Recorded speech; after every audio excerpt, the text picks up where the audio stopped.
29th May, 2008. I am, I was, I will be. I am here. Okay. It's becoming quite difficult to dream this. Hang on a moment, diary. I'll be with you shortly. There we go. My name is, or my name was at any rate, Jacob Montauk. I'm 14 years old. I was born in the St. Timothy Hospital up in Birmingham. I never liked Birmingham. It's not the shavs or the dirt on the street or the dull gray color of the buildings. It's the way the rain doesn't cool or chill, or make you think, or make a pleasant smell of dirt.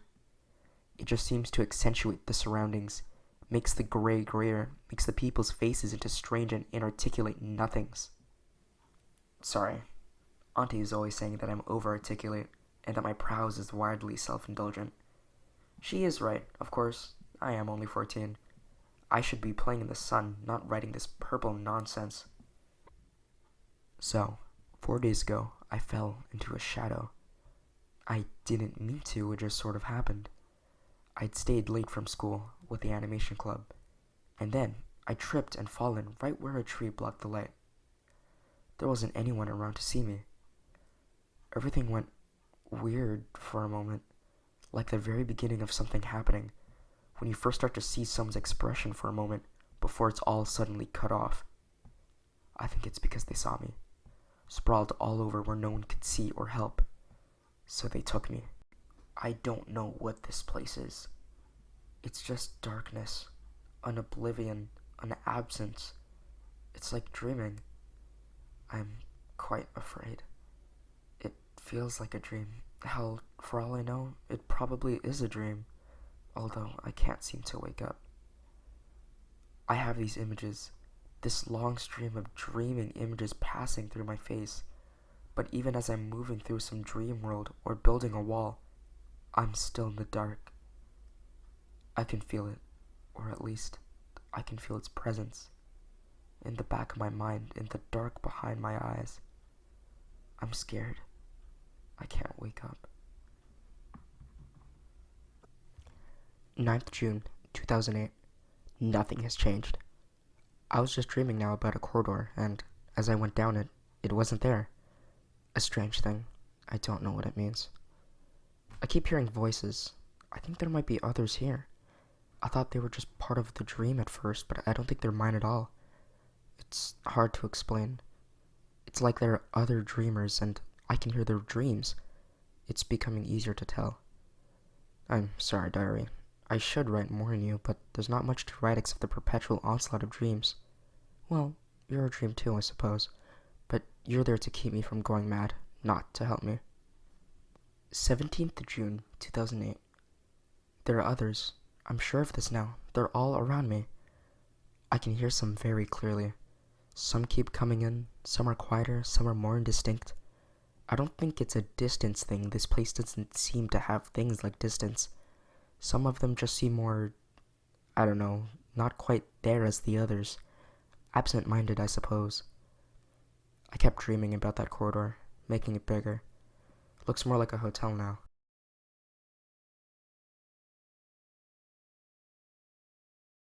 24th June, 2008. I can't stop thinking about Auntie. I hope that she's not worrying. Actually, I hope that she is worrying.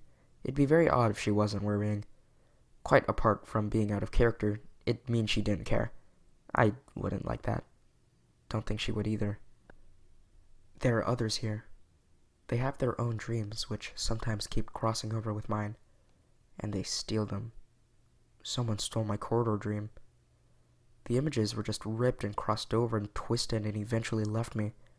I could see some of them elsewhere in someone else's head, but they weren't mine anymore.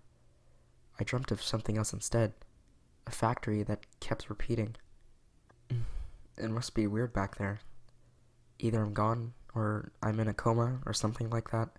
They'll be shedding tears. They'll be talking about how tragic it all is, maybe making frantic appeals on the TV. I hope it gets somewhere. I hope someone knows what this place is. I think if I just reach out. Shall report back, diary. 19th July, 2008. I forgot about you, diary. Sorry, it's been a hectic month. So, it turns out there are lots of other people here. I just didn't know how to talk to them. Rose says it's that way with a lot of new people. That's why they stole my dream, trying to get me to talk, make themselves known. Ifan was very apologetic about that. There are lots of children here, all disappeared. They all tripped, or went down the wrong alleyway, or somehow ended up in a shadow without anybody watching. And then they found themselves here, dreaming away. Same darkness, same images in their head, same aimless movement in the void. Apparently, everyone is normal at first, thinking properly. Then, slowly, they start to be less, like they're fading. Their dreams start fading, their minds start unraveling. Eventually, they're little more than a bundle of memories. It can take years, it can take decades, it can take centuries, but eventually, they're all gone, faded away into the dark. Dark. Dark. Sometimes, those memories and personalities get picked up by others, like Rose or Ifan. Sometimes, it messes your head up, making you forget who you are. In a way, Rose said, it's like you're not one person, you're many. There's something that bothers me about all this, though. Nobody here tries to get out. It's like we're all so busy dreaming that we can't really think about getting out. There's just our minds in the dark, dreaming. Dreaming for what? Anyway, it's good to be around people again. I'd forgotten what it was like. Rose disappeared 5 years ago, apparently, under an apple tree in Texas. She was lying in the breeze, thinking about the vastness of the world, feeling the wind between her fingers. Her parents were still down the hill. No, wait. It wasn't 5 years, it was 50. I wasn't talking to her at all, was I? 24th December, 2008. So here we are, months later. Those of us who are alive and celebrate Christmas dreamt of festive nightmares and swapped them with each other. Ifan joined in too, despite it not being her creed. Nick created his powerful Christmas tree, which we all passed through our minds and gasped at it. It was gold, silver, wonderful. Some of those who were fraying seemed to momentarily bounce back, to have more of a mind again. It was nice. I used some of Rose's memories of her hometown to make a nice little version for us all, of a town that had Christmas all year. They decorate their homes and tanks and talk about the Christmas spirit. It was nice, nicer than some of the dreams I'd had recently. For a moment, even in the dark, it felt like family. Felt like home. Like I was really holding my spoon and it wasn't just a twisted candle in the dark. But then again, what's the dark but for lighting of candles? 29th March, 2009. You are, you were, you will be. There's a girl here who binds us all together. She's called Gulia, and she's one of the oldest ones here. She was the same age as me when she was taken. It's sad that we're stuck down here in a perpetual childhood or perpetual adolescence, dreaming for a power that we can't think or know about. Gulia was pretty, but that doesn't really matter anymore. All I can see is her mind, her sparkling mind. It has a kind of vaguely fluorescent glow. I'm not sure how to describe it. Like a constant spark of an idea. She's had lots of ideas. It was her who first worked out how we could communicate with each other, how we could send and steal dreams from one another. I like her. I like her a lot. I don't want to be writing this down. Actually, I'm not writing it down. I'm dreaming it down, but still. Yeah, go away. 26th October, 2009. Gulia and I keep talking. She and Ifan and Nick and Abbas and I all have little cater together, but Gulia has a bigger responsibility. She keeps everyone sane. There are hundreds, thousands of minds that eventually make their way here. It's hard to talk about distance here, as I said earlier. It kind of exists, but not really. It's like a feeling more than a physical space. Like everything here, I suppose. Anyway, I'm being what Auntie calls tiresomely pretentious again. Gulia is the mother to thousands. She teaches them how to dream, tries to keep them together, and takes their memories when they can't hold themselves together anymore. She encourages their dreams, makes them bigger and bolder. The other day, there's a fraying boy dreaming of a set of gears, and he didn't know what to do with them. So she took them and made them a grand machine with workings impossible and greater than anything he could have done. So she took them and made them a grand machine with workings impossible and greater than anything he could have done. He was so happy. His fraying seemed to stop, or even reverse for a moment. That was nice. I think Aaliyah likes me. My dreams are the brightest after all, despite what Nick insists. They're so much cleverer. Wait, one too many errors there. 19th June, 2010. I don't really need this diary anymore. The conversation of the thousands of us stuck down here is usually enough, as is Gulia. Keeps me sane. The only thing is, I absorbed a memory into a dream today. It was from someone barely alive in the first place, someone not yet born. They had been cut out, you see, but in their last heartbeat, they were stolen. They're dreaming of the cold and the rage they felt in that instant. They'd been floating through here for a few weeks, batting to and fro, picking up scattered images and memories of the faded. There wasn't much of them left, really, and they had pretty much all unraveled. I picked up the dream, tidied it a bit, and let it fly. It was a strange one, an amalgam of many minds, but the end was understandable. There was this song, this line that was stuck in my head and kept playing back. There's an abortion under the floorboards and another in the sink.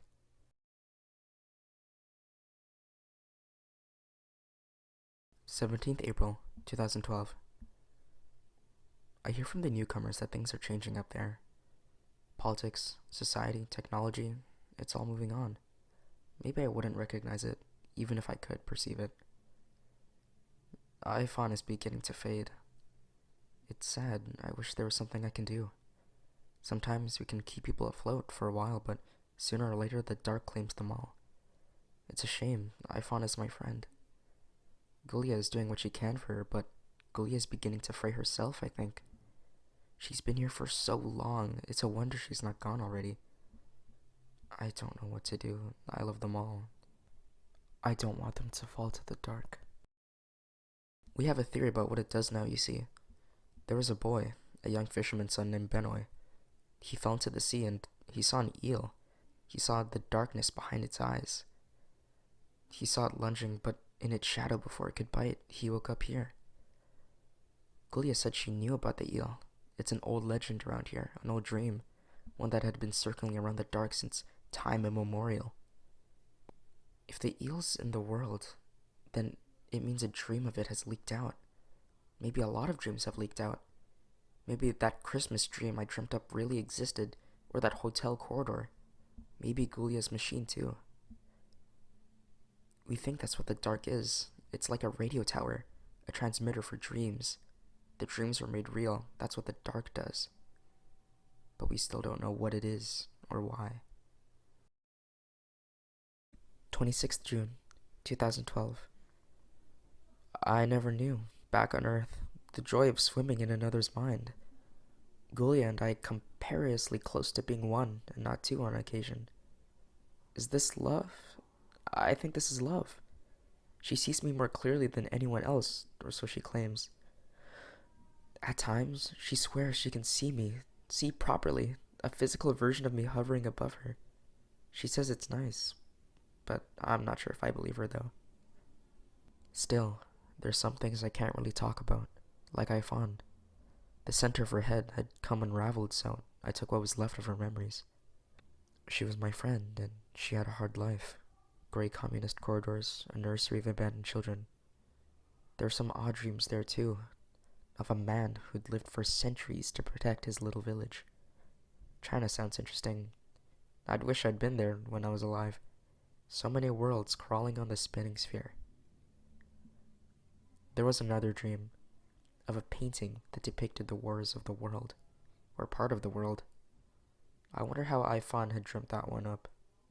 Strange girl. 29th November, 2012.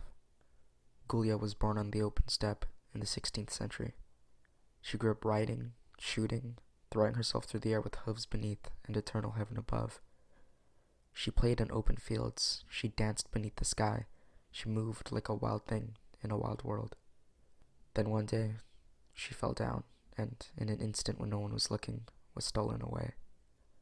She came to a place of darkness when her life had barely begun, a place of dreams, a place where humans were not made of flesh and blood, but of wood and wire and wax, little constructs unraveling like wool. She was scared, but she was very brave.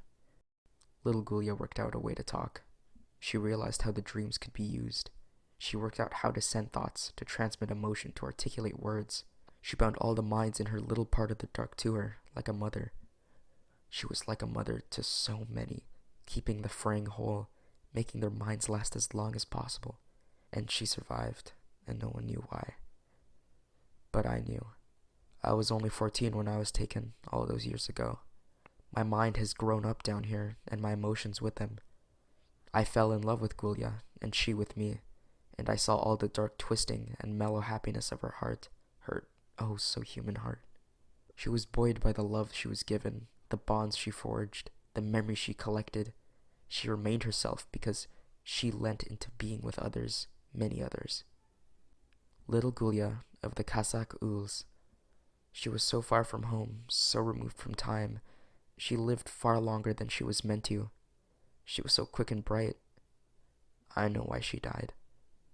It was because the whole time, despite all the memory she had maintained and all the brightness she had attained, she was still herself. She couldn't change. She wasn't in a state of flux. Gulia was an I. She had a notion of the self, which held her together, but slowly died in the blackness of the night. Today, I dreamt of a man who could never die, but poisoned all around him. I am in mourning. I wear this black around me like a funeral suit. And yet, in the midst of the dark, an idea occurs. A monstrous one.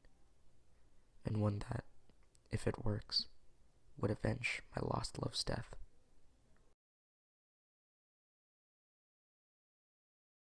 Hey guys, it's Case and Pringle. Thank you so much for listening to this reading.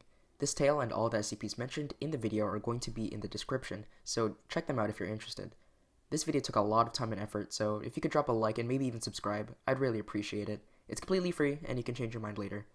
Finally, I'd like to thank all my viewers for sticking with me. It really means a lot, and I hope you stick around for part 2. Have a very Merry Christmas, and I'll see you in the next one.